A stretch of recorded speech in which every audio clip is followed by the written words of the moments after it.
नमस्कार, मैं हूं तन्वी सिन्हा और आप देख रहे हैं बिज़ तक। अगर आप इनिशियल पब्लिक ऑफरिंग यानी आईपीओ में इन्वेस्ट करने की योजना बना रहे हैं तो आने वाले वीक में आपके पास शानदार मौका है। दरअसल कमिंग वीक में 3 कंपनियों के आईपीओ आने वाले हैं। ये कंपनी है Prudent Corporation Advisory Services, delivery और Venus Pipes and Tubes limited.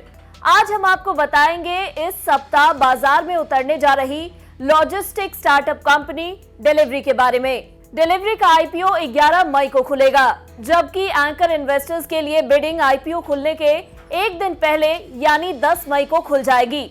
वहीं निवेशक इस इशू में 13 मई 2022 तक बोली लगा सकेंगे, लेकिन इसकी लॉन्चिंग से पहले ही इसका साइज छोटा कर दिया गया है। आईपीओ साइज 2000 करोड़ रुपए से ज्यादा घट गया है। यूनिकॉर्न कंपनी डिलीवरी का आईपीओ पहले के मुकाबले 2225 करोड़ रुपए कम हो गया है। कंपनी ने आईपीओ से 7460 करोड़ रुपए जुटाने की प्लानिंग की थी, लेकिन अब डिलीवरी आईपीओ साइज घटकर 5235 करोड़ रुपए का रह गया है। दरअसल शेयर बाजार में अनिश्चितता का माहौल है। इसी वजह से देश के सबसे बड़े आईपीओ एलआईसी आईपीओ का साइज भी सरकार ने कम कर दिया। सरकार एलआईसी की 3.5% हिस्सेदारी बेचकर बाजार से 21,000 करोड़ रुपए जुटाने वाली है। एलआईसी आईपीओ 9 मई को बंद होने वाला है। एक्सपर्ट्स का मानना है कि बाजार की धारणा को देखते हुए ही डिलीवरी ने भी अपने आईपीओ साइज में कटौती की है। इसके अलावा कंपनी ने हाल ही में एक प्रेस कॉन्फ्रेंस करके कहा था कि उसके मौजूदा शेयरधारक अभी भी वैल्यूएशन से उत्साहित है।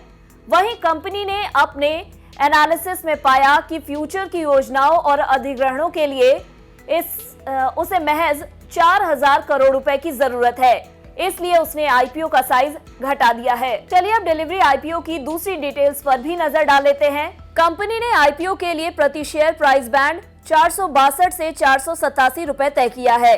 इस आईपीओ के लिए एक निवेशक कम से कम 13 लॉट के लिए आवेदन कर सकेगा और एक लॉट में कंपनी के 30 शेयर शामिल होंगे। इस लिहाज से निवेशकों को मिनिमम 14,610 रुपए निवेश करने होंगे, जबकि मैक्सिमम 1,89,930 रुपए तक निवेश कर सकते हैं। आईपीओ के तहत 4,000 करोड़ रुपए के फ्रेश इशू जारी किए जाएंगे, जबकि कंपनी ने अपने ऑफर फॉर सेल हिस्से को 2,460 करोड़ रुपए से घटाकर 1,235 करोड़ रुपए कर दिया है। शेयर अलॉटमेंट की घोषणा की संभावित तिथि 19 मई 2022 है, जबकि इसकी लिस्टिंग एनएसई और बीएसई दोनों पर होगी।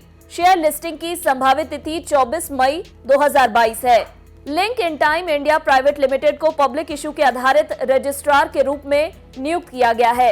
Kotak Mahindra Capital company, BofA Securities India, Morgan Stanley India company और Citigroup Global Markets India इस इशू के बुक रनिंग लीड मैनेजर है। बता दें, कंपनी के मौजूदा शेयर धारकों में कैलिल और सॉफ्ट बैंक जैसे ग्लोबल इन्वेस्टर्स शामिल है। आईपीओ से जुटाई गई पूंजी में से 2000 करोड़ रुपए का इस्तेमाल कंपनी ऑर्गेनिक ग्रोथ के लिए करेगी। इनमें मौजूदा बिजनेस का विस्तार करना और नए बिजनेस को विकसित करना शामिल है। इसके अलावा डिलीवरी 1000 करोड़ रुपए का इस्तेमाल अधिग्रहण और अन्य रणनीतिक पहलुओं में करेगी।